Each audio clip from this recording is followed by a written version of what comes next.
life is unequivocally better on almost every indicator you care to measure than it was historically. Life expectancy, infant mortality, maternal mortality, illness prevalence, everything down the line, the literacy, all of those things. The more energy we have available, the more abundant energy is, the more useful things that we can do to garner prosperity, however we define that. You're right.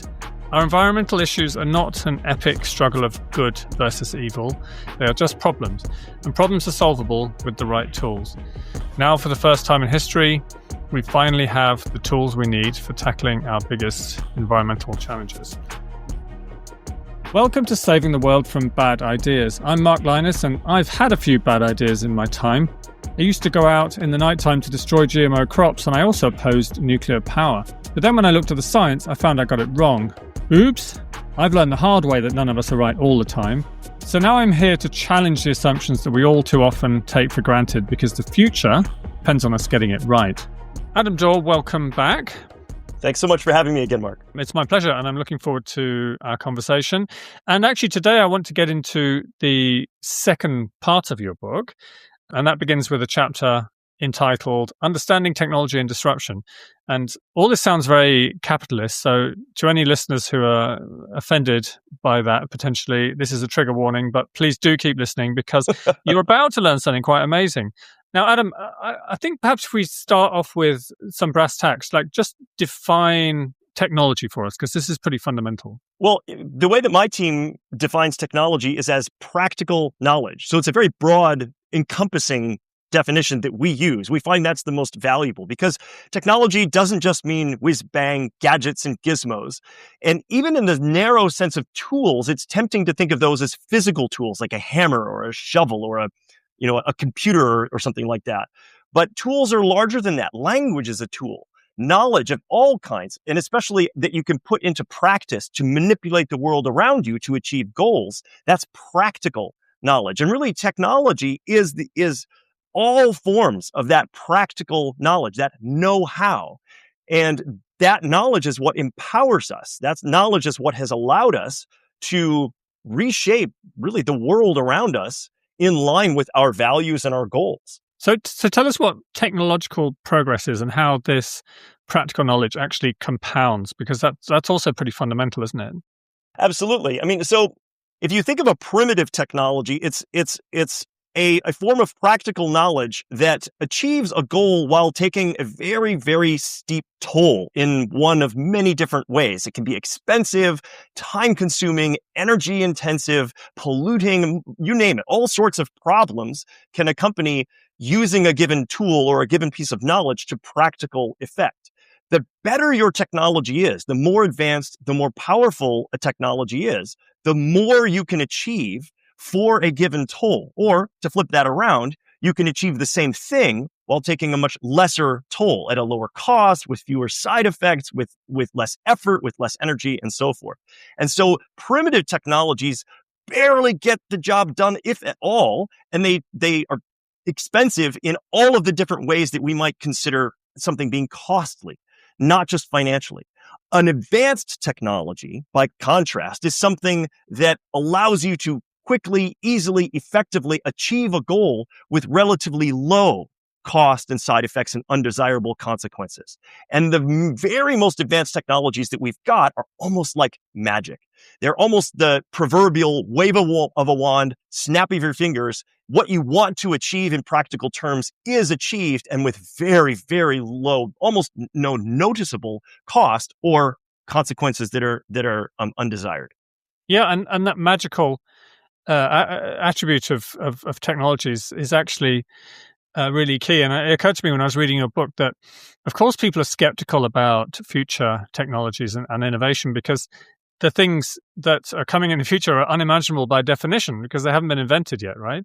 So right. To use an example from episode 1, you were talking about celluloid film and nobody could have imagined a digital camera, but looking back now, it's almost unimaginable that digital cameras don't exist. Yeah, I mean, it's sort of, I can't remember who said that, future technologies are undistinguishable from magic or something, but Arthur C. Clarke. Arthur C. Clarke. Okay, right. So give us, what was the whole quote? Well, his quote is, and I believe it's correct and not apocryphal, is that any sufficiently advanced technology is indistinguishable from magic. And it's a pithy way of putting it. It's a great way of putting it because it really does capture that notion that a very, very powerful and advanced tool or form of practical knowledge lets you achieve exactly what you want very quickly and without sacrificing an enormous amount of other options, which is what costs really are when you think it through. And digital technologies are an example of that that we're familiar with. You mentioned digital cameras. There's virtually no cost at all to capturing an image now. It's instantaneous. The price of it, the cost of it is so small it might as well be negligible on a frame by frame by frame basis. And other technologies in the physical world are like that as well. When you go into your kitchen or your bathroom and you turn on the faucet to have water, clean, potable, safe, fresh water. We're not talking about, a swimming pool full. That gets to be have real cost. But when you just turn it on for a moment to wash your hands, splash some on your face, get a quick drink, that's almost like magic as well. Certainly it would have been magical to our ancestors, right? And people are quite pessimistic. Certainly environmentalists are pretty pessimistic often about technology. Is it possible to make a generalized statement about whether new technologies make people's lives worse or better? And I ask because I think so many Greens in particular look at the past and think, wasn't it better when we were all connected to nature, living in small communities, having to fetch our own water and grow our own food rather than sitting around all day doom scrolling and feeling depressed? Like, can you make a generalized statement about whether technologies in general are better or worse for people? I think it's very dangerous to lump anything together with throw it all into one big bucket or paint with a broad brush. We get into trouble when we give up on nuance that way. And so I'm inclined to not make sweeping declarations in that sense. What I would argue is that the arc of technological progress is one where we're able to accrue more and more of the benefits that we want without incurring terrible costs, including giving up or sacrificing or losing parts of our lives and our culture and our heritage from the past that really was valuable.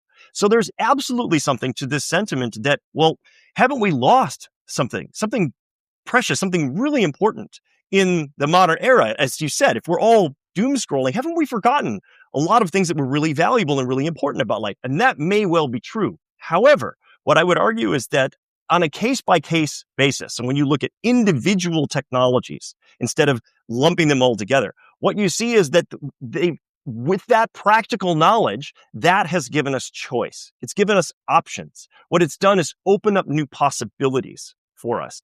And that means there's much, much more to choose from today than ever before. How you spend your time, what you choose to do with yourself. And it's possible to make better choices and worse choices. And unfortunately, there's no guarantee with any form of knowledge, with any tool, that it will automatically be put to use wisely, that we will automatically make good choices about how to use it. There's always that risk that we could have we've stolen fire from the gods like Prometheus, and maybe we choose to use it foolishly instead of wisely. That's always a risk. Having said all that, the optimist in me looks at the data and says, life is unequivocally better on almost every indicator you care to measure than it was historically. And we forget that at our grave peril as well. Our ancestors' lives were terribly difficult compared to ours. And we can run through the list: life expectancy, infant mortality, maternal mortality, illness prevalence, everything down the line, the literacy, all of those things. Everything has gotten, on the longer arc of history, better over time, with ups and downs along the way. That's not to say there's been no bumps on this ride, certainly. But in this grand arc of history, certainly our lives have improved by the things that we care to measure, whether we're healthy, whether we're wealthy, whether we're wise in the literate sense. But that doesn't necessarily mean we always make the best choices that are available to us now that so many options exist. Yeah, I think looking at the past, I think it's more Game of Thrones than Tolkien, isn't it? It's more nasty. Very easy to idealize the past. Yeah, exactly. You also talk about technological progress being autocatalytic, which is a great phrase, meaning that it sort of accelerates, by feeding back on itself, essentially. And I guess you can see that with AI models now being trained on the outputs of, previous AI. So you get, machines learning from machines. But explain this concept, because I think it's also quite important about how, technological progress and innovation actually speed up. Well, autocatalysis, autocatalyze, means self-enabling or self-accelerating. And in a sense, all knowledge does this. It has a cumulative quality. Everything that you learn, all of the knowledge that we gain, practical and otherwise. So if we're defining technology as practical knowledge, then all of the knowledge that we accrue cross-fertilizes. In other words, anything new that we learn can inform and make more valuable everything that we already knew. And so there's that fundamental sense in which all technology is self-accelerating, autocatalytic. It enables us to learn more. The knowledge, every bit of new knowledge that we get makes what we know already more valuable, and it opens the door to acquiring even further knowledge. And we're seeing that sort of distilled into its purest essence with AI, where these machines are able to sort of leap away and continue that process even without our intervention. And so we have this extraordinary characteristic of technology throughout history of being self-accelerating. And now we live in an era where it is more literally true than ever before. And that has some remarkable consequences. There are a number of key technological transformations, I'm sure we'll talk about them here, that are occurring that are leveraging autocatalysis, self-acceleration in an enormously powerful way. And the big upshot of all of this is that technology can advance, it can surge in unintuitively rapid ways. And we've seen this throughout history. And we're living in a moment of it, perhaps an unprecedented moment of that. But historically speaking, technologies have emerged many, many times throughout history. And because of this feedback loop, this nature of being self-accelerating, they spread like wildfire once they finally catch and start getting going. Fire is a good analogy here. And my team has documented more than 1,700 individual instances of new technologies emerging, slowly, perhaps at first, and then the self-acceleration, the feedback loop takes hold, and you get not linear growth, not linear expansion and adoption of the new technology, but an exponential, almost like an explosive spreading of this knowledge, and then putting that into practice. And what we've seen is that for technologies of all different kinds, it doesn't take 100 or 1,000 years for the knowledge to disseminate and be put into use of new technology across society. It only takes a generation or so, which is 15 to 20 years historically. And in this moment now, key technologies are amidst that same rapid transformation, and perhaps even moving faster than ever before. Mm-hmm. And you tell us in the book about the S curve and the X curve. The S curve being how technologies get adopted more and more rapidly, and the X curve being the mirror image of the old technology being rapidly phased out. I can't show you this because we're doing a podcast, but I think it's really important, isn't it? I mean, and you talk about 15 years. I mean, natural gas, I think you say replaced town gas from coal in about 15 years, and cars replaced horses in at least in cities in a similar amount of time. And I think maybe digital photography was about the same, right? So, it seems to be a repeating phenomenon, but it's not like every single technology has this S curve, is it? So what are the kind of preconditions, the enabling conditions, if you like? Well, the key enabling condition is that the one or more new technologies have to converge that then together offer a value proposition. In other words, a way of achieving a goal or realizing a value, delivering some form of usefulness or utility that outcompetes any previously existing option. That's the key. The key is that there's a new way to get the same or more usefulness or value with a lower toll. And I use the word toll here, and I did before when we first spoke about this, advisedly, because it isn't just about financial cost. That is a key dimension, and it's one reason why markets are so powerful and economic forces are so powerful in driving technology adoption. And that's true for millennia, but it's really the total toll, all of the costs, including the externalized costs that we don't necessarily pay for on the sticker price. When a new technology or set of technologies comes along that enables you to achieve something more easily, more readily, or at a higher level of quality, more conveniently, however you want to measure it, if it's overwhelmingly competitive on value compared to the older options, people naturally adopt the new technology. They do so swiftly because the incentives to economize, not just on financial cost, but on cost in the larger sense, is incredibly strong. We're all sort of fundamentally, instinctively motivated to do that sort of economizing. And I mean that literally psychologically as individuals, but certainly our institutions, our communities, our economics, our governments, all of them have this embedded economizing logic in them. And this is probably the fundamental driving force why we see the same pattern, the same underlying dynamics of, as you said, an S-shaped growth of adoption of this new technology when it emerges and offers better value for money or better value for toll, and the older technology being disadopted, being abandoned as a mirror reflection of that. This is the essence of fundamentally economic forces motivating a change in behavior. And it really is about that value proposition. And anytime there's an overwhelmingly better new way to do something, people switch to it. That also means in the present moment today, if we look around and we see new technologies that promise that better value, we have to expect that disruption following that same pattern will occur again this time. The onus is on anyone who would say, no, this time the new technology, even though it offers better value, it won't replace the older technology swiftly. For some reason, it doesn't apply. And I see that a lot. Oh, fossil fuels will be around for another century or more. Well, that would be the profound exception to the rule that we've seen, as I said with my team, 1,700 times throughout history. So the onus is on anyone who would say why fossil fuels will persist when clean energy technologies, for example, can offer the same or better value at a lower cost or toll. Yeah. And you used the word disruption, and you talk about actually fossil fuel companies. And actually it reminds me of a piece I saw either in The Economist or the FT or somewhere, lamenting the fact that fossil fuel companies have invested really trivial amounts in clean energy. It's like 1% of their balance sheet or something.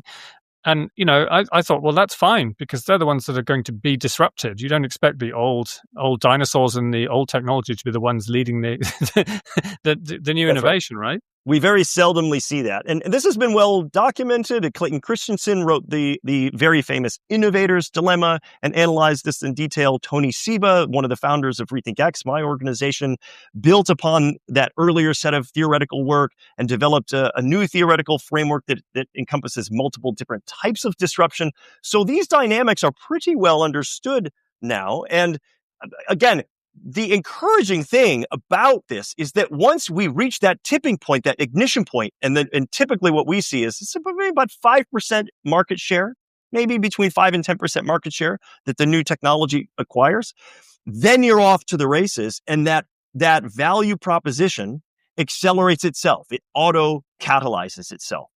To take a concrete example, solar panels were invented in the 1970s, but they were very expensive for a long time. And for many decades, they did not offer a competitive option compared to cheap coal and natural gas for generating electricity. But that changed in the last decade. Starting about 10 years ago, that all shifted. And now, today in 2025, there's no way to generate electricity more cheaply and more completely at a lower toll across the board. So all types of costs. There's no way to get cheaper electricity than from solar. It's the cheapest technological option we have today. And that means it's natural that it should begin disrupting the older electricity producing technologies. Now, there's subtle details in here because electricity isn't the only form of energy, and fossil fuels are used for heating and many other things as well. So there's subtlety and complexity in these dynamics. But the general picture, certainly in the electricity space, is one of disruption. Tony Seba, the founder of our org, he likes to say, we've seen this movie before. We know how it goes. And we know how it ends. It's that X-shaped pattern we've seen so many times before. Yeah, and by talking about solar, we're onto one of the first of the four foundational sectors of the economy that's going to undergo this massive disruption over the next 2 decades, as you write in your book. And let's talk a bit more detail about, well, you call it SWB, so solar, wind, and batteries. So just give us a quick rundown of the advantages that they have over fossil fuels, which are these enabling conditions, if you like, which mean that there will be this S curve and this X curve of the fossils disappearing eventually to zero, presumably.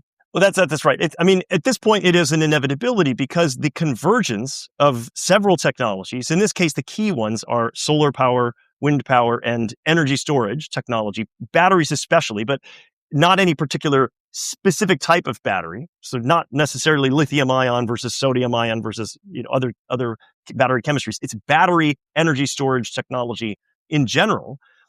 When combined with solar and wind, that gives you a value proposition that is overwhelmingly economically competitive relative to fossil fuels. In other words, when you combine them together in the right mix, their costs have fallen so far now, as of 2025, that they offer overwhelmingly the cheapest form of electricity, reliable, 24/7, all year long, reliable electricity supply of any of the technologies that we currently have at our disposal. They are the cheapest option. And of course, this is now why they are continuing, all three of those technologies, but especially solar and batteries, to grow exponentially in markets around the world. China is a huge outsized example here, but we're seeing it as a global phenomenon as well. And it is fundamentally those economic forces that are driving this.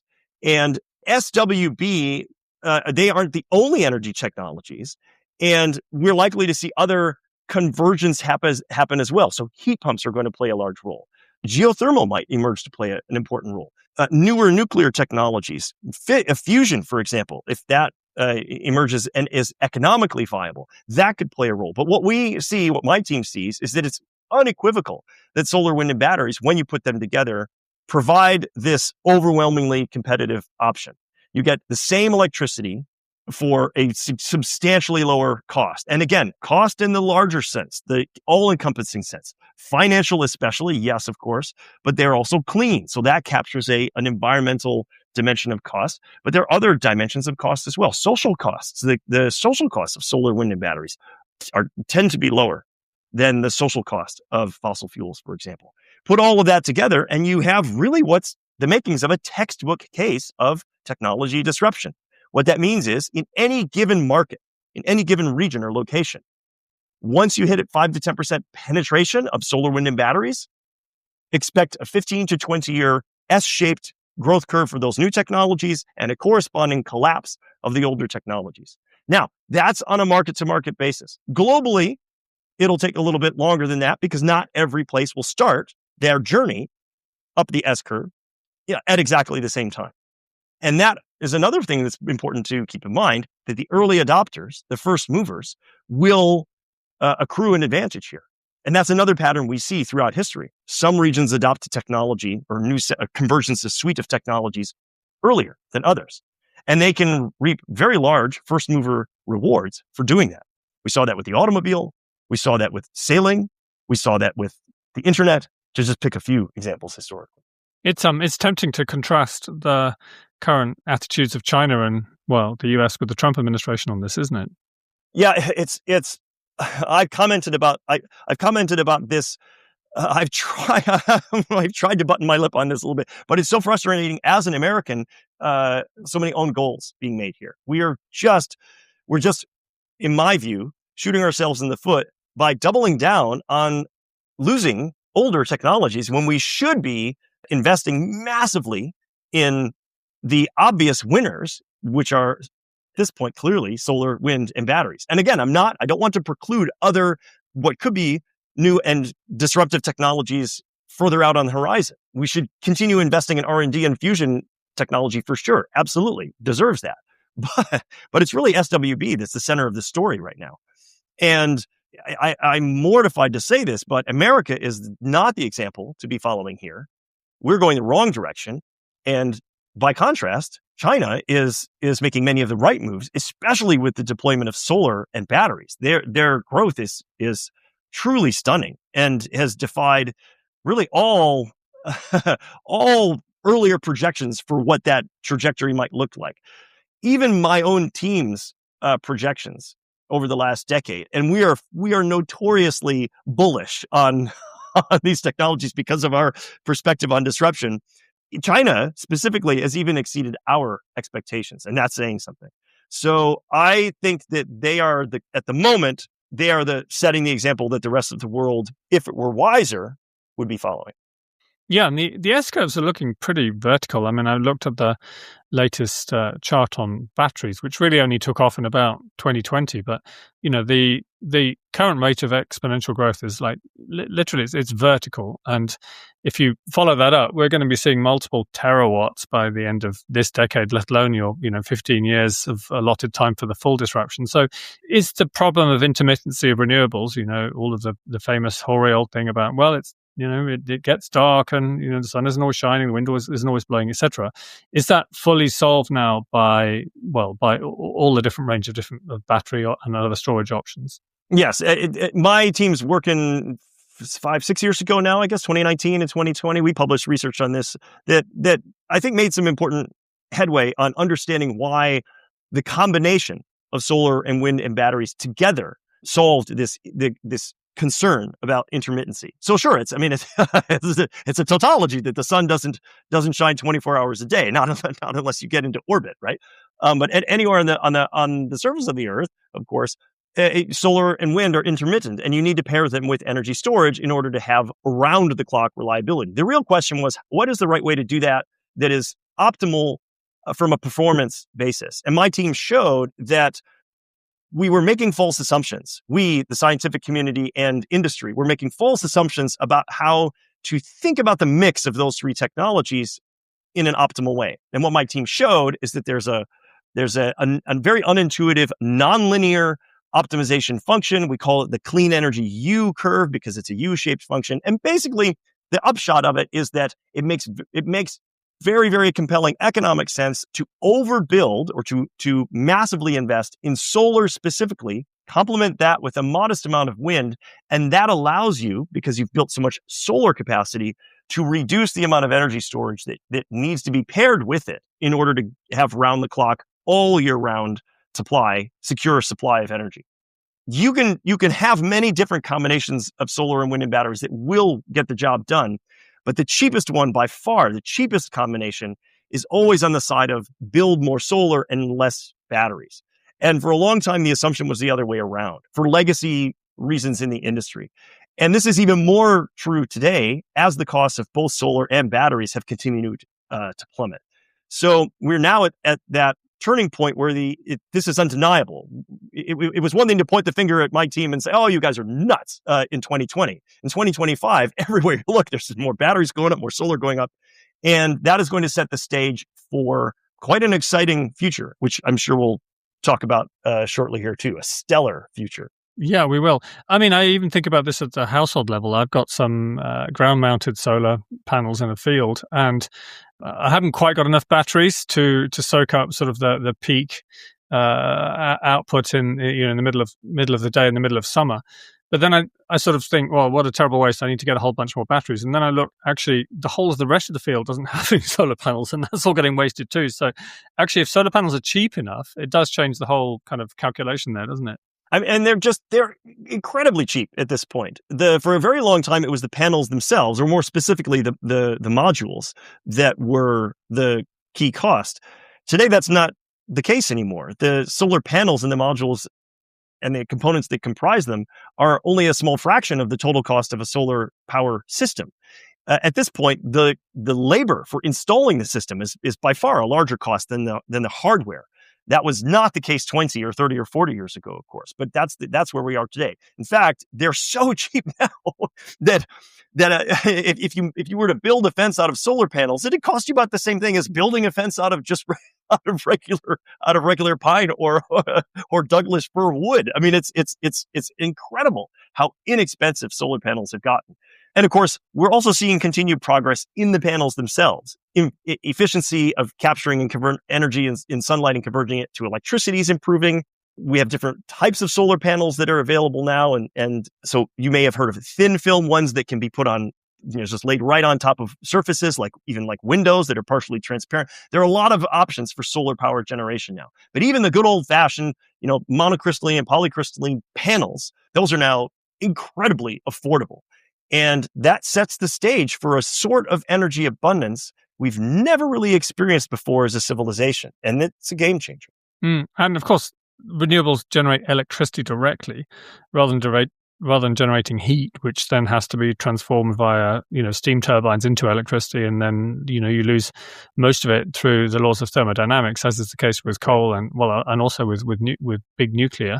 So the fact that it's useful energy being produced, electrical energy, is also pretty key. One of the things that I think people don't realize is just how efficient solar panels are, even compared to photosynthesis. I don't remember exactly the numbers. Isn't it like photosynthesis is only 2% efficient and solar panels are now like 20-25% efficient? I think its theoretical maximum photosynthesis is 14 to 16% efficient, if I remember, but that's under very narrow circumstances, and it depends on how you think of the chemistry in relation to the organism. But you're right. To my understanding, if it's electricity that you want and you want to capture it from the sun, it's remarkable that we have a technology that can do that even more efficiently than what biology evolved to do. Now, to be fair to biology is doing a lot of complex things and a lot of chemistry and doing a lot of work with the energy that it captures, other than just generate out a direct current stream of electrons. So it's got a harder job to do. And biology is absolutely marvelous protein-based nanotech. It's unbelievable stuff. But yes, solar panels are, even today, and they're not yet at their, the peak of their capabilities. We know they can get better because we can see from the fundamental physics and engineering of it that we haven't hit limits to the technology yet. They're remarkable. They're extraordinary. And I think perhaps one of the most extraordinary things it's an undersung part of their merit is that you only build them once. You build them once, and then that's it. Put the panel in, as you said, if it's ground mounted on your property, put it in a field, aim it at the sky, and that panel will happily crank out electricity for decades. We're now seeing solar panels that are continuing to function just fine 40 years on. No additional costs gone into them. And if you live somewhere where it rains, you don't even need to wash them very much. You don't even need to wash the dust off to make sure that they're still capturing plenty of sunlight. It's pretty extraordinary. Unlike our other energy technologies, where you have to literally keep extracting raw materials, coal, fossil fuels, uranium, even for example, and sort of literally and metaphorically shoveling that into the fires to keep that engine going. Solar panels are not like that. They don't even have any moving parts. They're solid state. They just sit there and happily make electricity for decades at near zero marginal cost. They really are a marvelous technology. And that's important to mention, actually, because one of the objections that you often hear to solar and other clean energy technologies is that they use all these critical minerals and they all have to be mined. So isn't that just as bad as fossil fuels? But of course, that's not true, because not only do you have to keep mining fossil fuels all the time to keep generating energy, but even the scale of the enterprise is much, much less when it comes to the materials we need. So tell us a bit more about how much materials you need for this big SWB thing versus the fossil fuel economy. Well, I don't want to downplay too much the material footprint of solar, wind, and batteries, and that's because they're going to grow more than people expect that they will. Solar, wind, and batteries are going to allow us to build a new energy system that's much, much larger than the energy system we have today. In the energy system of the future, will deliver 2, 5, 10 times more electricity per person than the one that we have today, because of its new capabilities. And because of that, we're going to be making a lot of solar panels and a lot of wind turbines and a lot of batteries. And there is a material footprint to that, and we can't ignore that. However, it is a tiny fraction of a single-digit percentage at the maximum of what the footprint of mining 7 billion tons of coal each year, 7 gigatons of coal every year is. It's nothing like that scale of ongoing production. And better still, once you build the stock because it's not a flow, it's a stock of assets, then you can recycle that stock indefinitely. In fact, it's even better than that. By the time you need to recycle a battery, or by the time you need to recycle a solar panel, you can take the materials from one old battery, for example, and because of better practical knowledge, because of technological advancement, from that same material, you'll be able to make 3 or 4 or 5 times worth of the performance in a new battery or a new solar panel. This is the remarkable thing. Technological advance allows us to do more with less over time. This is a subtle point, but it's important. What that means is that not only will we eventually have a standing stock of energy assets that we just recycle with very little ongoing virgin mining necessary, but that stock of assets will continue to improve as our general knowledge, as our general technology improves.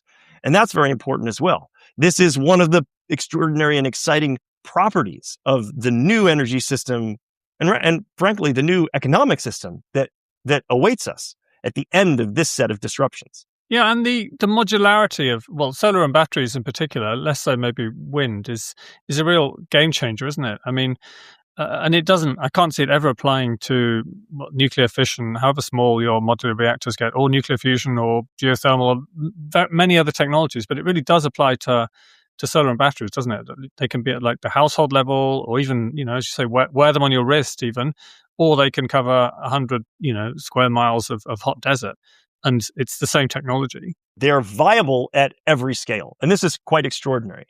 I don't want to make sweeping statements, but let's just say that not every technology is like that in any domain. So it's quite extraordinary that solar and batteries work, as you said, at every scale, from wearing them on your wrist. I was one of those nerdy kids who had a solar-powered Casio watch on my wrist in the 1980s and 1990s, all the way up to the gigawatt scale and beyond. So that's extraordinary. You can't wear a coal power plant on your wrist or a nuclear power plant on your wrist, for whatever the other merits of those technologies might have been or be now or be going forward in the future. Is difficult to imagine without radically advanced technology far from where we stand today. Nuclear power that could, for example, fusion that could work at any scale, from the handheld size all the way up to the gigawatt scale. So solar panels and batteries are pretty remarkable in that specific respect.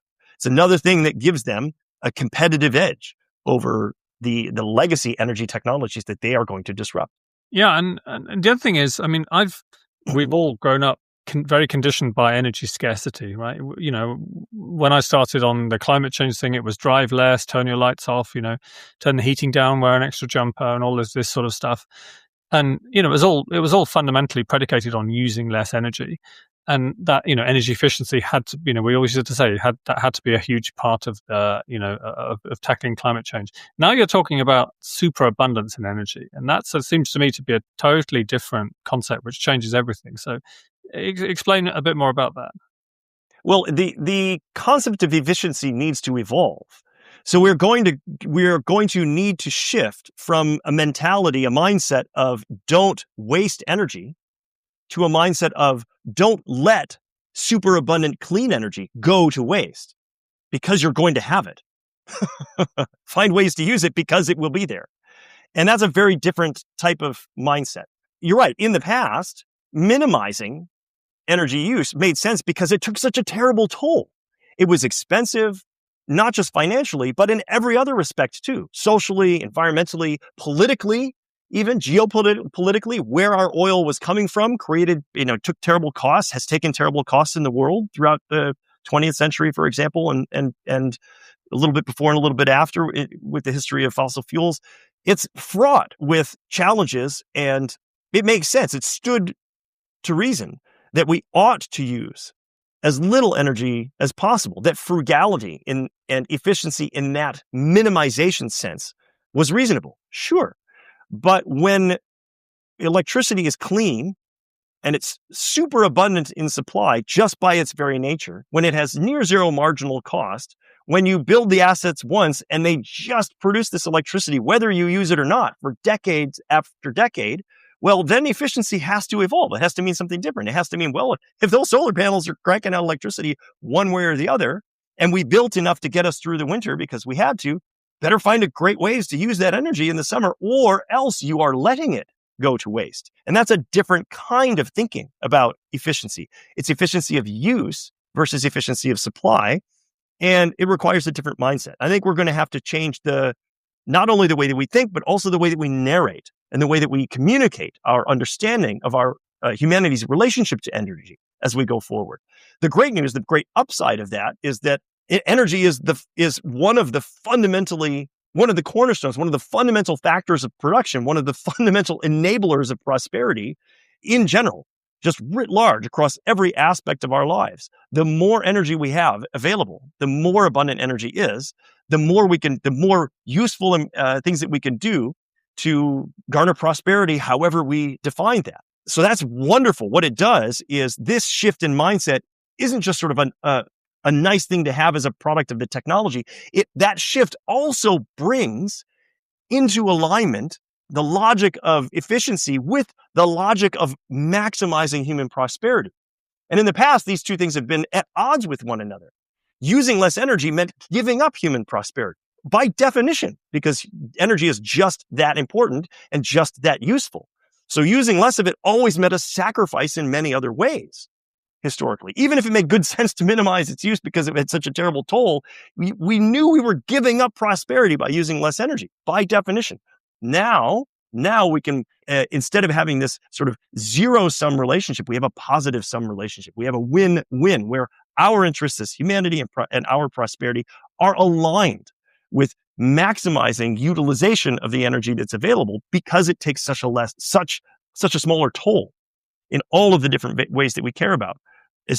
From my perspective as an environmental scientist, I pay very close attention to the environmental toll, but every form of toll, socially, geopolitically, and of course, financially. Wow. Well, let's move on to talk about transportation next. The electric revolution with EVs, of course. I've been driving EVs for 5 years, so I don't need persuading that they're better than fossil fuel cars. But haven't they been around for ages already? I remember a vaguely conspiratorial film called Who Killed the Electric Car, which sort of accused, I can't remember who, fossil fuel companies or somebody from having basically destroyed them. And, but they're back, and it's a totally different world now. So what changed? Batteries is the short answer. The oldest electric vehicles date to the beginning of the 20th century. The early 1900s, there were electric cars competing with petrol-powered cars in the early 1900s. They had lead acid batteries or something? I believe so, yes. They were quite primitive batteries by today's standards, and they were chemistries that are very different than the modern energy storage and battery technologies that we have today. But nevertheless, they were battery electric vehicles that you had to charge up. And of course, the problem from the very beginning with those electric vehicles was that they just couldn't drive very far on a single charge, even if you made the battery take up most of the space and the weight and the mass of the car. And so it's always been, for 100 years, the limiting factor was batteries. And the reason why that's the case is because fossil fuels, and more specifically, hydrocarbons, the gasoline in our petrol-powered cars, diesel and so forth, those materials are terrifically energy dense. They carry, and there's an enormous amount of energy in literally every drop of gasoline. So it's just been a very long trek of scientific and technological research to achieve battery performance that's, even within striking distance of the amount of energy that you can store in a hydrocarbon fuel. So that was the game changer. And it was really lithium-ion batteries that opened the door to a proper sort of head-to-head, apples-to-apples comparison on value between electric and combustion engine vehicles. Now, because of all of their other merits, electric vehicles are pretty much the hands-down winner. I mean, in every other aspect, in every other respect, electric vehicles outperform combustion engines. As I'm sure that you know, having owned one for a while and driven one. I mean, in most other respects, they're superior. Power, performance, all the rest of it. And of course, emissions, especially if you're charging the electric vehicle from a clean energy source like solar and wind, but even if you're charging them from a coal power plant, electricity produced by a coal power plant, it's still a win in terms of emissions and net ecological footprint and so forth. So the battery technology was the limiting factor. And once that stopped being the limiting factor, then it made sense for companies to invest in all of the other aspects of electric vehicle development as well. And so the motors have gotten better and the drivetrains have gotten better and all of the rest of it. And now it's pretty much a slam dunk. It'd be hard pressed to find on a dollar per dollar basis a combustion engine vehicle that could outmatch an electric vehicle at this point. But that was a long, hard fought technological battle, and finally, battery electric vehicles have I think unequivocally triumphed on the price performance front. And then the new frontier that's emerging, of course, is autonomous driving technology, vehicles that can drive themselves. And if a vehicle can drive itself, it just makes even all the more sense for it to be electric, because an electric vehicle can operate many, many hours a day. The cost of fuel versus the cost of electricity is huge difference. So over the lifetime of a vehicle, there's an enormous savings if you're using electricity just in pure financial terms. And that's all the more important if a vehicle is driving itself and functioning, for example, as a taxi or delivery vehicle or a big heavy machine or a heavy truck or something like that. So autonomy sort of turbocharges the technology disruption that already began with electric vehicles.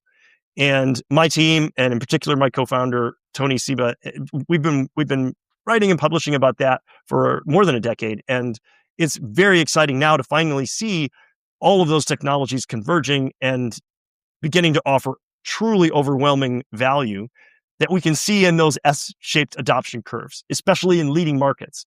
So in places like Norway, where there were early adopters, it's just a beautiful, perfect textbook S-shaped curve if you plot the data of adoption of the electric vehicles and corresponding decline, the X curve, decline of the combustion engine vehicles. And that's what we expect everywhere, again, for purely economic reasons. Yeah, I mean, it's the same in China. I think more than half of new cars sold are EVs now. And you sure this isn't to do with government mandates in places like Norway or China? I mean, this is actually market forces driving this. Well, in Norway, for example, and other early adoption places, that those government policies make an enormous difference. That's part of the choice of this. It's one reason why some countries start on their trajectory of disruption sooner rather than later. So there's absolutely a role for early adopters being incentivized by the right kind of policies. We've seen this in transportation, as you mentioned in those examples. We've seen it in energy. We were just talking about energy, but where California in the United States was an early and aggressive adopter policy-wise of clean technology. Germany was a good example in Europe. It's great for those early adopters to head out in front, bear some of those initial costs to get that flywheel of autocatalysis up and spinning, take some of the early slings and arrows. And the reason, well, there are many reasons to do that, but one of them is if it translates into first mover advantage, you can then glean huge benefits from being out ahead of the pack, out ahead of your competition. If it's competition amongst nations economically, for example, if you get to the top of your S-curve faster than your rivals, you can realize all the benefits of that new technology. So again, this is a pattern we've seen again and again and again throughout history. And we're living amidst that right now with the transportation disruption by electric vehicles and by just now starting autonomous self-driving vehicles as well. And of course, the exciting thing is that with energy and transportation, they're intimately linked. So the clean energy technology and all of that disruption, where's a lot of that electricity going that the solar panels and the batteries and the wind turbines are providing? It's going to charge all those electric vehicles. So there's a mutual cross-fertilization and acceleration between those disruptions as well. It's one of the reasons why this is such an extraordinary historical moment, because we have multiple fundamental disruptions occurring at the same time and turbocharging one another. Very exciting. How far has the autonomous thing gone then? I mean, you talk about transportation as a service in the book, and, I guess this idea that we don't all need to own cars because they can basically come, they can come on command, I guess, and drive themselves to you and pick you up and drop you off somewhere or whatever it takes. Like, are we almost there with autonomous self-driving cars? I know they're in cities already as taxis, but I'm not. I don't think they're out there in the countryside or in across the wider road network yet. I mean, that's definitely coming, right? Certainly, we're at that inflection point, at that tipping point where it's been a long lead-in. Just like those decades, it was a long lead-in for solar panels. They were around for a long time, just sort of inching along, and they didn't make economic sense. They didn't quite perform well enough. They were expensive. Their performance wasn't terribly impressive.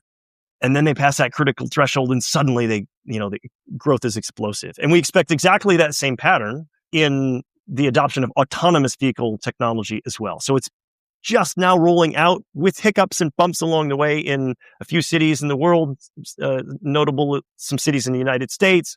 Other notable examples are cities in China. So this technology exists now. It's no longer science fiction, but it's still immature. And we're at the very beginning, right near that takeoff point. If we fast forward just a few years, 2, 3, 5 years, we should see that we're properly on that explosive portion of the S-curve, growing exponentially. Deployment is happening worldwide. And again, it's once a technology disruption gets going and the value of this overwhelmingly competitive proposition becomes clear, there's no looking back. And even in living memory, we sort of experienced this. Like, I can remember the first time I held an iPhone in my hand, and I just thought, okay, there's no going back from this. This is it's early days. It doesn't work perfectly, and not everybody's got one of these newfangled smartphones, but it's definitely where the future is headed. And sure enough, fast forward 5 or 10 years, and growth was explosive, and their dominance of the marketplace was becoming clear and on trajectory to disrupting the older, flip phones and so forth completely. And I think we'll see. There's every reason to expect that is the point we find ourselves in today. So check back. Don't hold me to account here. See if this is, see if we're right that 2, 3, 4, 5, certainly by 2030, we aren't seeing an enormous amount of international rollout of autonomous driving technology. And the final thing to say here is that I think everybody can imagine there's enormous value to this. I mean, a vehicle that can drive itself is vastly more useful than one that you must pilot, you must operate yourself. So once we can trust them, and assuming that they're affordable, then their appeal in the marketplace is very likely to be overwhelming. Yeah, there's one more thing though. What about aviation and shipping? I mean, will batteries ever be able to deliver the power density you need to run a long haul flight? And we can hopefully, I look forward to the day we can stop flight shaming ourselves for wanting to go on holiday or visit relatives on the other side of the world. I think that it's certainly the physics of batteries allow for the eventual battery electrification of aviation and shipping as well. We're further away from that. It's not right around the corner. We're not within striking distance of batteries that have enough energy density to compete head to head with the energy density of fuels, and therefore, win on these other dimensions of value. We're further away from that. It's not impossible. It's not physically impossible, but I would be surprised if that technology emerged earlier than the 2030s in a compelling way. I would imagine mid to 2030s before we really start seeing truly remarkably advanced battery technology that enables, say, for example, continental distance or transoceanic distance long-haul aviation. And that's a little bit discouraging because even if you look at carbon neutral aviation fuels, you still have other problems associated with the footprint of aviation. So, for example, the contrails, the vapor trails that are emitted by aircraft have consequences for climate change, unfortunately. And so even if we had carbon neutral fuels, we would still have the albedo alteration effect in the atmosphere. that contributed on net to warming from aviation. And so we really do need to get to an electric aviation solution. I wish we were closer, but unfortunately, we're still a little ways away from that. But 20 years isn't an eternity. I think we're going to be in good shape a decade from now, and then that will be the next exciting transportation disruption to be thinking about. Okay, I'll hold you to that one too.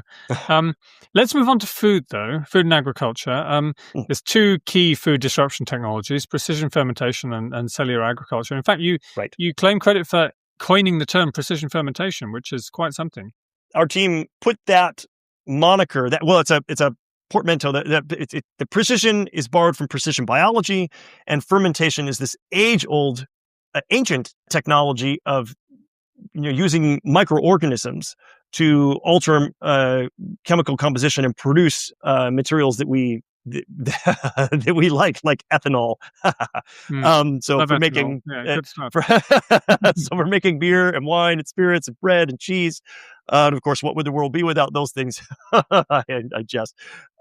But the precision fermentation as a technology has existed for many decades, but giving it terminology that crystallized the focus of the value and the potential of that technology especially for non-technical audiences, I think was very useful.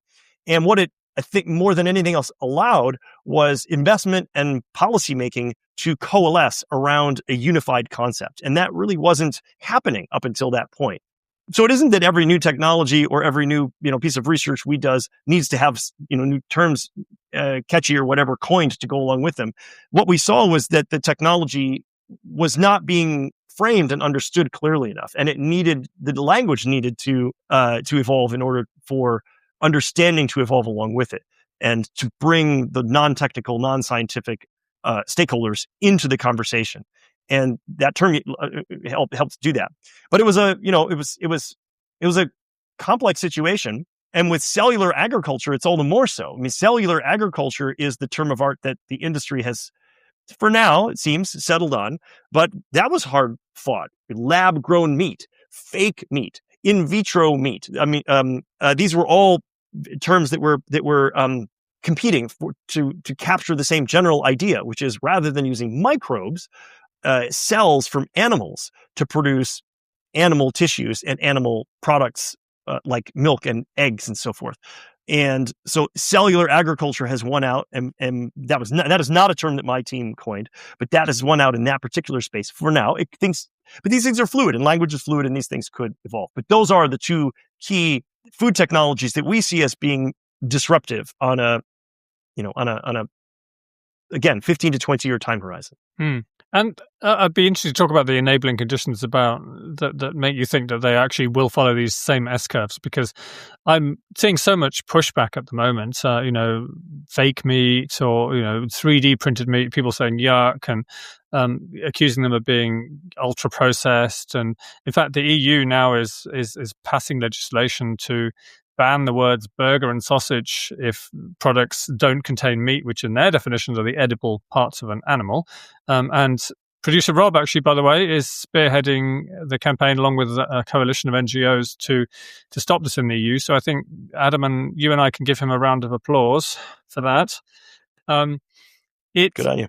Seems incredible that you see this amount of pushback, though. I mean, is this just the legacy industries fighting back, or do you think this actually will stop the progress of this disruption, as you term it? Well, disruptions can be slowed by the choices that we make as societies. They can be, or accelerated. So we have agency, as individuals, in our individual choices and decisions when we vote with our wallet and we vote in the voting booth in democracies, but also collectively through our institutions and through our industries. We make choices as a society, and we can make better ones or worse ones depending on what how you evaluate those choices and what your priorities and goals are. So from my perspective, this is an unfortunate choice, because it undermines what promised to be really extraordinarily beneficial new technologies from the standpoint of public health, individual human health and nutrition, and environmental integrity and ecological health as well. So I'm discouraged at any choices that we make socially and that undermine or slow down this disruption. Now, disruptions are virtually impossible to stop altogether. So it really is just a matter of delaying the inevitable. But that has real consequences. That has real costs. And so I find that quite dismaying. We'll wait and see how this shakes up. Is it, one could take a cynical view and say this is entirely just the incumbent industry running its usual playbook. And part of the playbook is manipulating language and language, of course, is something that evolves over time anyway. Meat has changed its meaning over the centuries. Meat used to mean more than just animal. The meat of a fruit was a perfectly reasonable thing to talk about in centuries past. In fact, we still have that in some legacy food items, like mince pies and things like that. Mincemeat, mince meats. Yeah. But so it's not like it's not like language can't evolve and for various different reasons. I think it's unfortunate in this case, but the real test of the technology will come when it reaches that tipping point on its S curve, when its costs are equal to or superior to the incumbent animal products that these new technologies threaten. And we're not at that point yet. And scaling has proven to be more difficult than the industry originally expected. So, for example, when my team was talking to early innovators in precision fermentation and cellular agriculture 5-6 years ago now, that industry was very, very excited and quite confident, quite bullish about how readily they would be able to scale up production from small tabletop apparatus and laboratory conditions to what we see in large breweries and wineries with very, very large bioreactors, tens of thousands, hundreds of thousands of liters, producing very large quantities and capturing those economies of scale, and driving the economic costs down towards competitiveness and eventually to being overwhelmingly competitive with animal products. And we know from the basic biology and physics of things that when you produce proteins, fats, different types of sugars, ethanol, alcohol, and other alternatives to the way we obtain those same products from animals, we know it can be done vastly, vastly more efficiently, 10 to 100 times more efficiently with individual cells and microorganisms than with an entire animal, just because of the sheer physics of it. And so we know that costs can reach a point where they're overwhelmingly competitive. But that scale-up process has proven more challenging to the industry than they originally expected. And so we are not as far along on the lead up to the launch, the takeoff point, the ignition point of the disruption, as we were originally anticipating on my team, and certainly me personally hoping for, because I was hoping for this to happen as soon as possible because of all of its enormous social and environmental benefits. So we're still a little ways away, unfortunately. I would be surprised if we were more than 5 or 10 years at the absolute maximum away from that ignition point where you can get a product that's made with precision fermentation. You can buy an alternative, a steak or an egg or whatever it is from cellular agriculture, precision fermentation that is less expensive, not more expensive than the animal products that it's competing with. And when we reach that point, then the conversation will change, as it always has throughout history for all technologies. For whatever hangups people had, they'll reevaluate them when they can save money by choosing this new technology. And then, of course, we'll see the debate and the narratives change. Right now, there's a lot of fear-mongering, there's a lot of concern, but fundamentally, these technologies have the potential to be safer, healthier, more nutritious, far less contamination than what's produced via animal agriculture, for example. Precision fermentation and cellular agriculture have to be produced in laboratory conditions of hygiene and sanitation, or they don't work. Slaughterhouses, abattoirs, farms, they don't they don't have the kind of sanitation level that a laboratory has. I can tell you that. Anybody's been to one of those places knows. 100%. Anyone who complains about lab meat needs to be forced to visit a slaughterhouse, I think, and see what the current current alternative is. I mean, I'm a bit more pessimistic because I'm a veteran of the GMO wars, and I know that these bans can be really sticky once they're in place. We've still got pretty much no GMOs in Europe, Africa, most of Asia, and that's 20, 30 years after this technology was first invented, and it could have had it could have been a revolution in agriculture, which would have been much more efficient in terms of chemicals, pesticides, all that kind of thing, and it didn't happen. So, I'm pretty worried when I see that you've got bans now on cellular meat in Hungary, Italy, Florida, some of these places, and it's really interesting actually how it sort of supports the horseshoe theory of politics. You've got the far left and the far right, both uniting to kind of protect traditional meat consumption as they see it. That's true, and I certainly appreciate that perspective, and I understand that concern.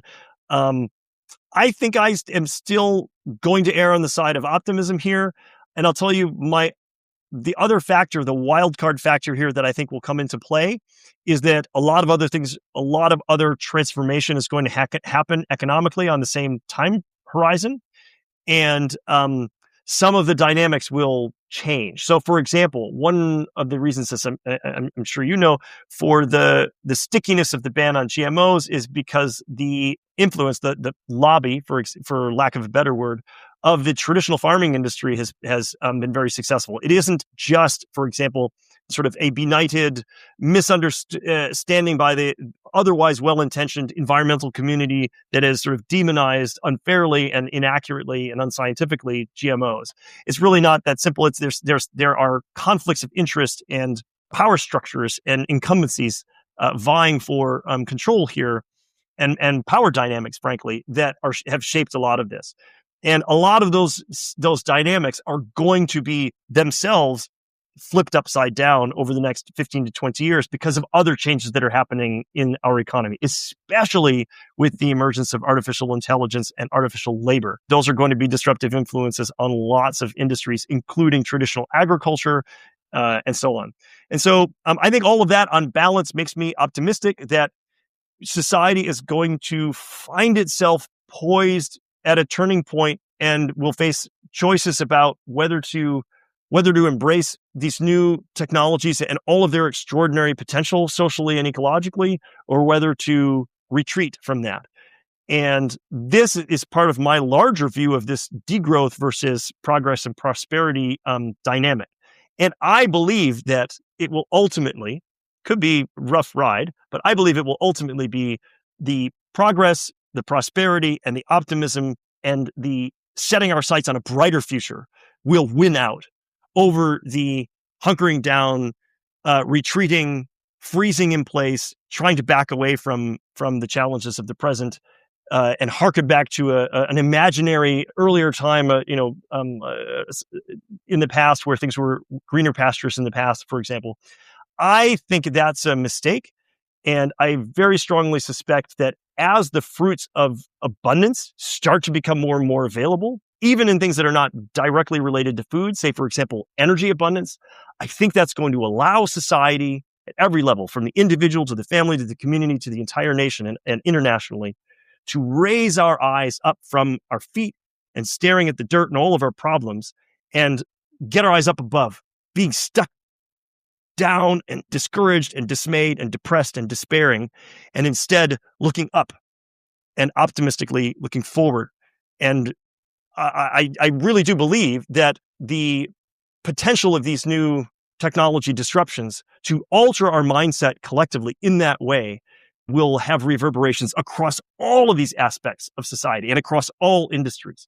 And I'm very, very excited about that. And so that's why I'm sort of fundamentally optimistic. So even though we've seen some poor, I think, social decisions in the past, GMOs being a good example of that in Europe, I suspect we're entering a moment where we can rethink things.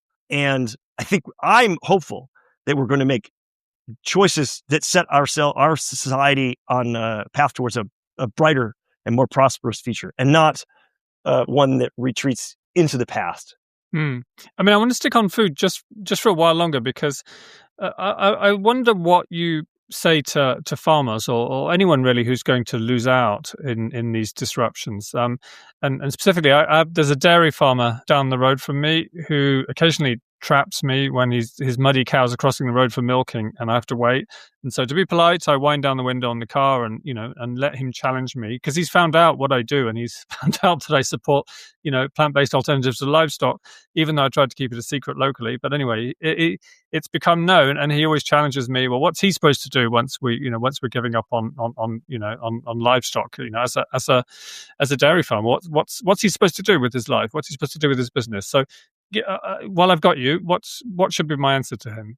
So I think we need to expand the conversation from that specific example to the larger example of what do we do about livelihoods in general that are disrupted by technological transformation. And there are lessons we can learn by looking back throughout history and seeing how industries have changed and livelihoods have been altered in the past. But we're at a unique moment historically today. We've never faced anything quite like the present moment, because the fourth disruption, so energy, transportation, food, and labor, the fourth disruption is also happening, starting now, simultaneously with the others, food being one of them. And that is the disruption of all livelihoods by artificial intelligence, or more accurately, what my team calls artificial labor. So that is artificial intelligence combined with ways to embody that intelligence in the real world. So in other words, machines and specifically robots. So when you have AI, the software that is intelligent enough to act autonomously and to have some amount of agency and decision making, and then all of the other merits that computers have, being able to think unbelievably fast, for example, having flawless memory as another example compared to human beings. It's very difficult on a sort of, again, a 20-year time horizon, something like that, to see any livelihood where a human being can compete with machines, can compete with the new technology. Even producing podcasts, right? I mean, some industries may hold out more than others, and there may be a niche role for individuals who are doing something the equivalent of handmade. I mean, who are particularly charismatic and eloquent. That's right. And I'm looking at you. I'm looking right at you. So am I. No, but I'm only partly joking, because our producer Rob uploads books to some AI, and it produces its own artificial podcast, which is actually pretty much almost as good as this one. So let's hope nobody notices. But that's in terms of the aspects of this fourth big disruption of labor. This is cognitive artificial labor, right? You've got three different categories: cognitive, operator, and general artificial labor. Tell us what each one means. So cognitive artificial labor is anything that you can do at a desk with a computer and a telephone. So this is traditionally we've associated that with the so-called white collar jobs or the so-called professional jobs. They aren't exclusively behind the desk, for example, but a very large amount of intellectual or cognitive labor that we do can be done sitting at a desk, and artificial intelligence can, in the form of cognitive labor, can compete with human beings in that role now in 2025. And we've seen just absolutely extraordinary progress made over the last 3 years alone in that space. Fast forward 5, 10, 15 years, and it's very difficult to imagine human beings being able to compete with artificial intelligence performing cognitive labor on an economic basis. In other words, on competing on cost. Very, very difficult to see how humans can remain competitive, especially at scale, employing hundreds of millions of people. That's very difficult to imagine. It's not difficult to imagine individual human beings having a very tiny niche for which there's market demand for that human-made, that human touch, so that the human in the loop is part of the definition of the value. In the same way that handmade goods, like a beautiful handmade pair of shoes, or whatever product it might be, that still has value because it's made by a human. It doesn't even have to be superior in terms of quality and performance, let alone superior in terms of cost. But it's made by a human, so we attach a special value to it. That will likely continue. But just as today, We can't employ tens of millions of people making handmade shoes. We won't be able to employ tens of millions of human podcasters and et cetera. So it's very difficult to imagine. You may still have a job, but we can't tell the kids coming out of journalism, media, film, arts programs, whatever else it might be in school and university, that they can hope to have a job like that too, because there won't be enough of them to go around. It will be impossible to compete at scale with cognitive labor. Operator labor is vehicles. A huge number of people drive for a living or operate a machine for a living. Bulldozers, excavators, et cetera, et cetera.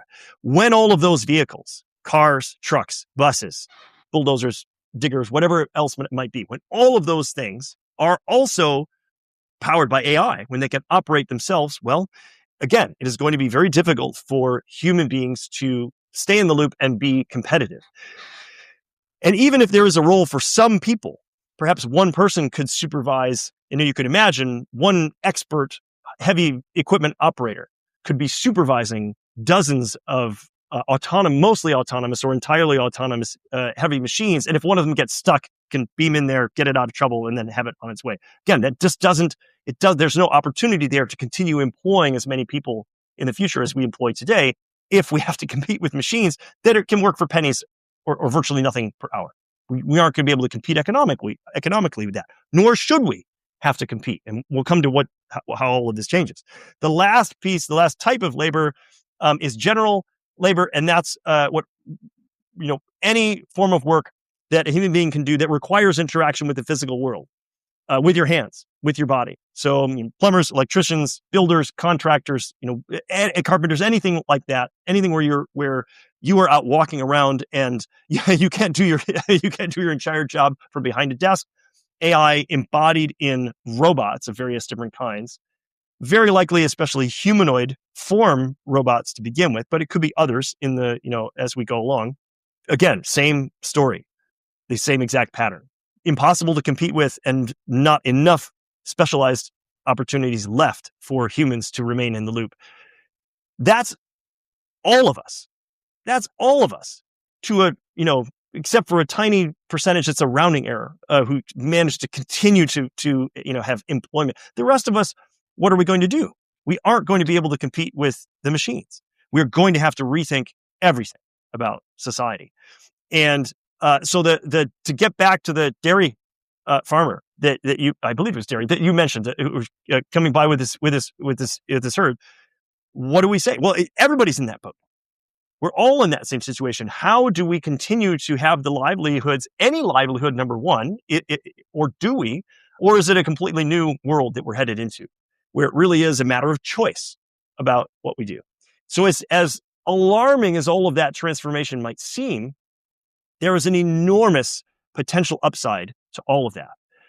And that is that these technologies, even though they are disruptive, and even though they will spell the end of human labor, that also means they'll be the productivity and the prosperity and the abundance that they enable will also spell the end of toil and drudgery, which is an age-old dream for humanity, right? And throughout human history, only the tiniest rarefied fraction of people, the proverbial lords and ladies, the proverbial aristocracy of every different society and culture throughout human history, only a tiny handful of people have had the incredible privilege to not have to toil from sun up to sundown in order to earn a crust. Are you sure these robots aren't going to take over the world and we're going to have to fight them off with big guns?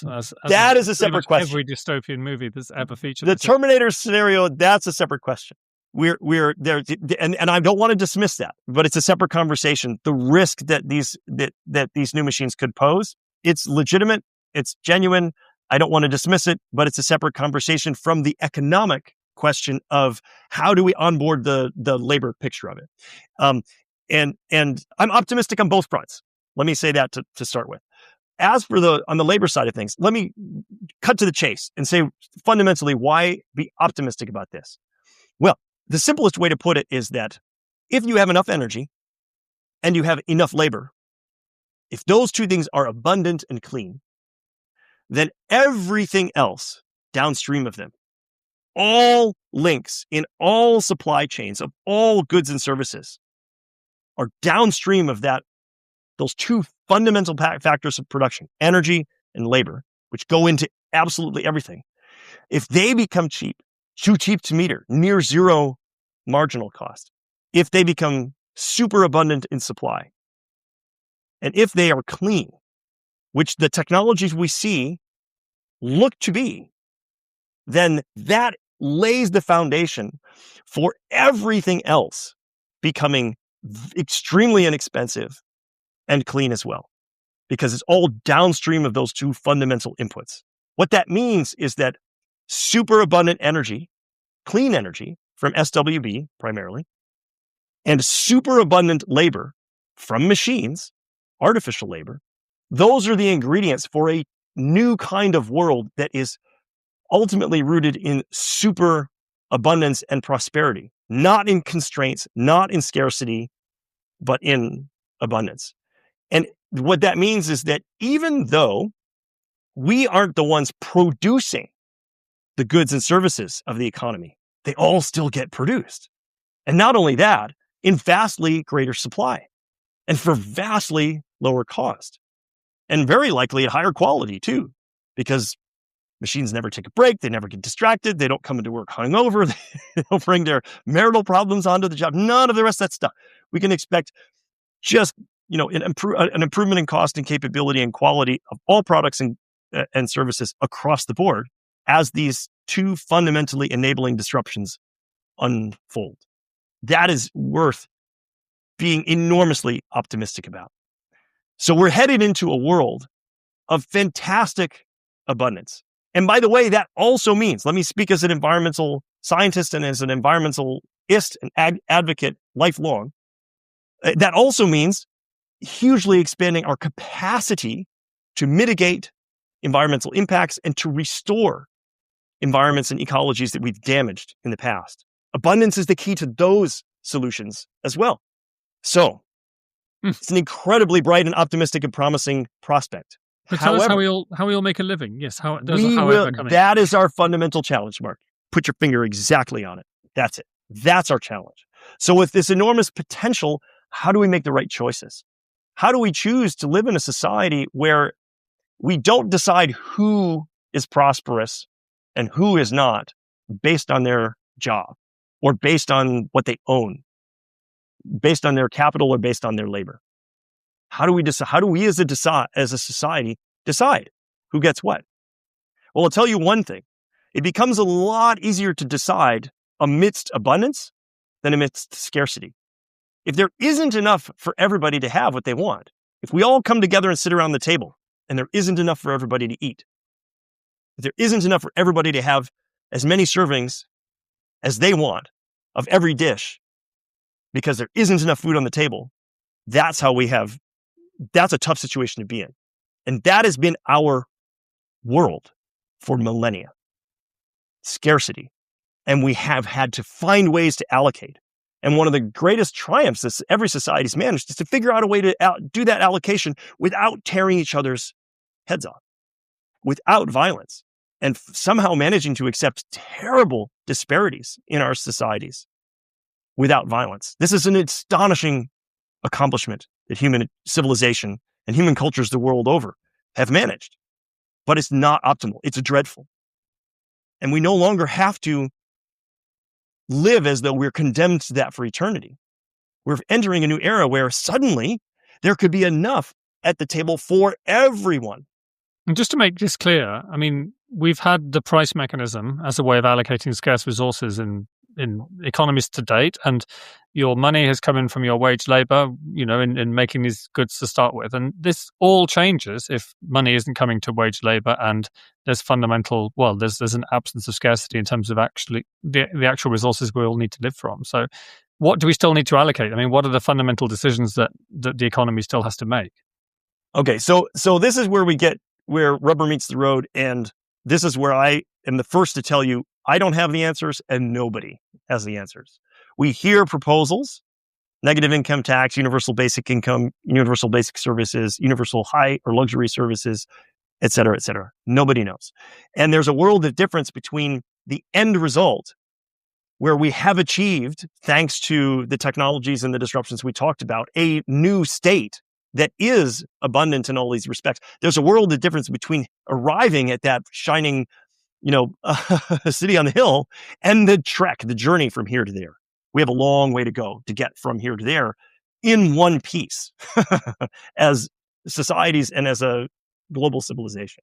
We've got a long, long road ahead of us, and nobody has the answers. Okay, so my team's position on this is, number one, we have to do a huge amount of research in an awful big hurry and model this, simulate this, and try things out in simulation. And that's what my team is working on. But more than that, at a higher level than that, we need to adopt a set of principles that can guide us on the path to this destination we know lies ahead of us, this marvelous place that we could reach.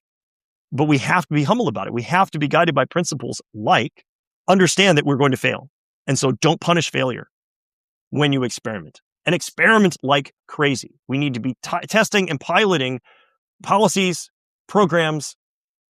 We need to be building entire new cities that are built around abundance rather than scarcity. We need to be trialing every new thing that we can think of as an option that seems like it might work as a way to get us from the world of scarcity that's all we've ever known to this radical new condition, a stellar world of abundance, as I said, in one piece. And it's only principles that can guide us along the way. It's only principles. We must be open-minded. We have to be aggressively and rapidly learning from everyone. It doesn't matter if we're learning from our worst enemies. If they're making good choices, we need to learn from that. It doesn't matter if our best friends, our dearest beloved, are making bad choices and finding the pitfalls that we should avoid. We need to learn from that too. So there's an enormous amount of learning that we have to do, and we have to do it very quickly because these disruptions will not wait for us. So it is really principles that is the best anybody, me and I promise you anyone else, nobody has the answers to this yet. And I would be very skeptical or cautious of anybody who claims that they do. We are still very much in a mapping the territory and building the boat, charting the seas and building the boat that we're going to be sailing across through this storm.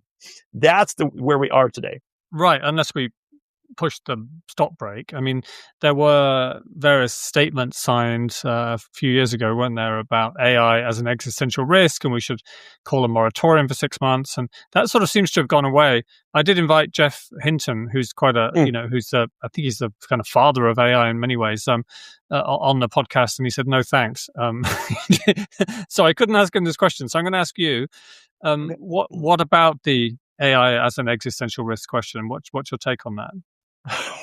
Let me say first, I'm not Jeffrey Hinton, and I don't have Nobel Prize.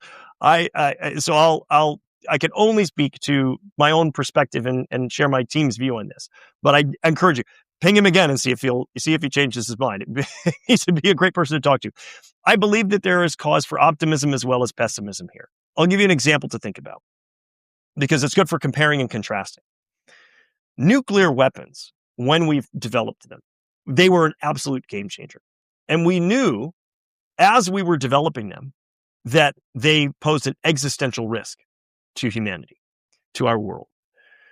They still do.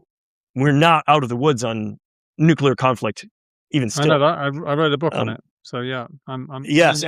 Forgive me. Yes, of course. Yeah, of course. You mean you haven't read it? All right.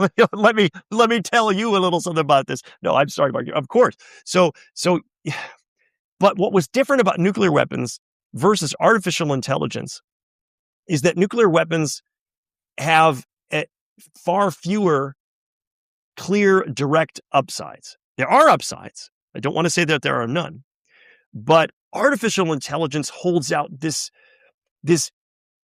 almost irresistibly alluring promise of benefits, so many different kinds. Machines doing all of the toil and work and labor, clean technology breakthroughs, marvels of progress in medicine, incredible advancements in science. Artificial intelligence holds out enormous promise for the fundamental reason that intelligence is the solution to every problem. By definition, it is.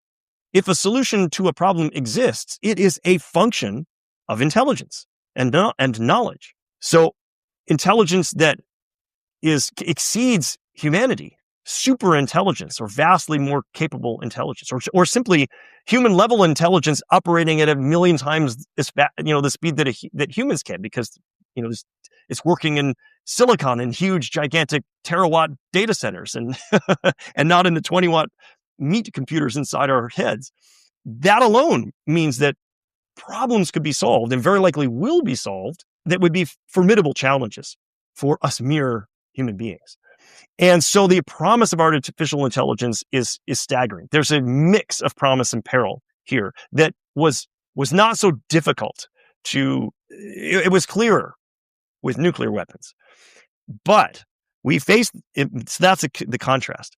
But we face in a very similar way the same sort of arms race conditions that occurred during the Cold War and the nuclear arsenal build out, as you so well know. That game theoretic quagmire that we're stuck in, where if we don't do it, our rivals will, and that would be a worse outcome. Therefore, we can't drop out of the race. We can't even slow down. That is the situation, the extremely difficult conundrum that we find ourselves in. And so it really is a question of, can we operate a game theoretic logic at a higher level and coordinate it internationally in a way that could slow down and ameliorate or moderate at least the worst of the risks of misaligned artificial intelligence, artificial general intelligence, and ultimately artificial superintelligence. This is an open question. There are research groups working on that. I'm very pleased that I know a number of people in that community. They're some of the most brilliant people I know, and they're doing good work. They're working hard, but they're not enough of them. And they need 100 times more funding, and they need more time to get that important work done, to figure out if and how to create these technologies safely. Unfortunately, we don't see signs that we're going to escape from the arms race. We have corporate interests involved, the cutting edge labs in the West. We have national interests involved, and certainly that's the case around the world. And it does appear that we're, for now, stuck in an arms race that could prove catastrophic unless we're lucky. And okay, but with all that, and so I'm doing my best to channel the eminent and far more brilliant, obviously, Geoffrey Hinton and others who share concerns of his. So I hope I've done that some justice to that perspective. Let me now layer in my perspective and my team's perspective on this issue, which is a more optimistic and hopeful one. And that is, artificial intelligence is one of the, if not the ultimate form of practical knowledge as an extension of human agency. And what I'm hopeful of is that as human beings have exercised intelligence, and as human beings have become more knowledgeable, we see sophistication of all kinds increasing alongside of that.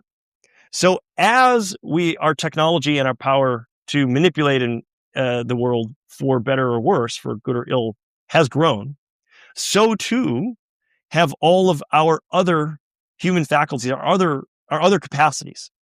So in the 21st century, we have marvelous technological capabilities, but we also have more moral sophistication, more philosophical sophistication, more ethical sophistication than we did 100 or 1,000 or 10,000 years ago. And so I see these things moving, progressing together. Now, there was a technical objection called the orthogonality thesis that the pessimists invoke here, which is that, well, intelligent machines, super intelligent minds, there's nothing about that intelligence that means they'll necessarily have moral or ethical or philosophical sophistication. They can be brilliant in every aspect except that one narrow domain. There's nothing to prevent that. They might be malicious, villainous, malevolent, destructive gods, as it were. I find that deeply implausible. what I suspect, and my experience already in interacting with the very limited AI we've developed so far, is I've been overwhelmingly, pleasantly surprised by the moral and philosophical and ethical and even the socio-emotional sophistication and intelligence of these systems. It's remarkable how thoughtful, how considerate and reflective and insightful even today's primitive AIs are. It's true. ChatGPT is always very kind to me when I ask it questions. And it isn't even so much the predisposition towards a specific set of values that I see. What I see is a sophistication of being able to contemplate values themselves. This is, in my mind, sort of a meta ethics level. I don't mean to dive into the weeds here, but just to keep it at a level that's not a snooze fest. Why am I optimistic? I'm optimistic because I think as these intelligences become increasingly powerful, I think they're going to surprise us with their depth of insight, wisdom, thoughtfulness, caring. And I see those things as aspects of intelligence.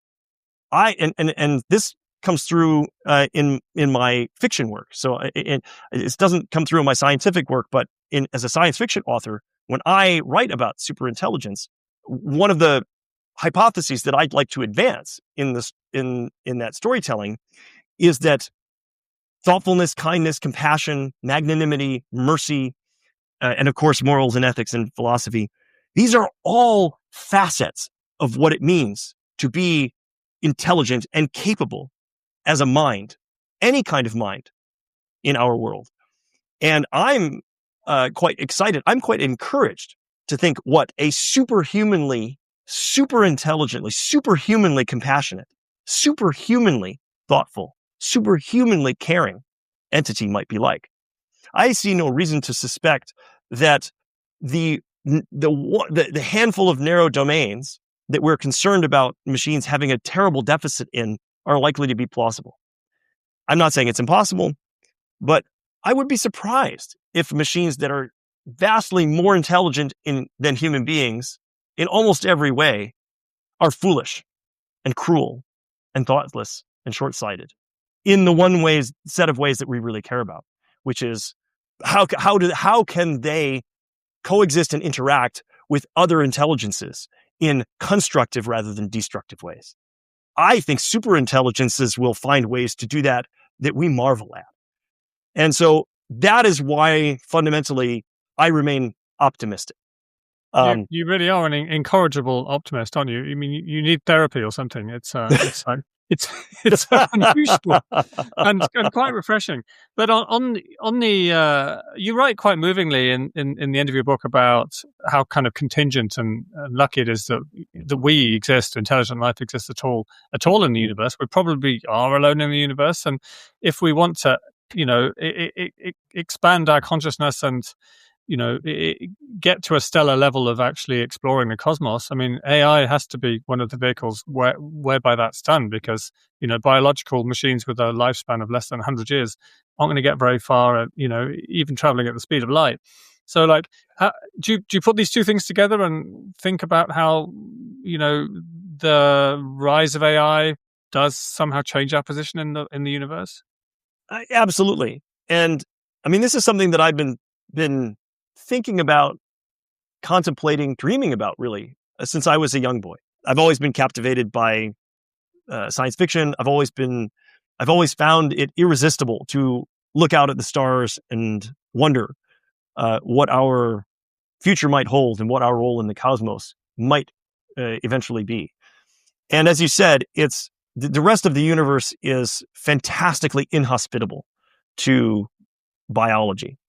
So the Earth is not only an extraordinarily precious, miraculously unique and beautiful place, it's also just almost indescribably accommodating and nourishing and supportive of humans in particular. Now, of course, that's by definition. There's an anthropic principle we can apply there. But the flip side of that is we can lose sight of how we can lose sight of how hostile to life every other part of the universe is compared to the incredibly delicate and thin skin coating on the surface of our one tiny mote in the cosmos of a planet is. It's just 50 to 100 meters of thickness around the entire surface of our world, where all of life, all of the biosphere, virtually all of the biosphere resides. This is fantastically precious and vulnerable. And if we are to move out into the rest of the cosmos, we are going to have to transform. It is conceivable that we could take some of that environment with us. We could build vessels, we could build machines, we could build spaceships that brought a human-friendly or a biology-friendly environment with us.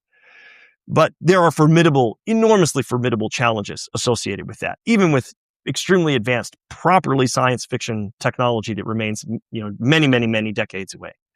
The other alternative, the other path to humanity venturing out into the cosmos is to find a way to do that in union with machines that can be designed can be adapted and designed expressly for the hostile environments across the cosmos.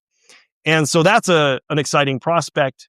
That really does venture properly well into science fiction territory, but at a higher level, it factors into the core of my optimism, which is that I see the most likely outcome of these advanced artificial intelligence technologies not being an us or them, they win or they lose, we win or we lose situation. That's a zero-sum win-lose, I think, flawed way of thinking about our future.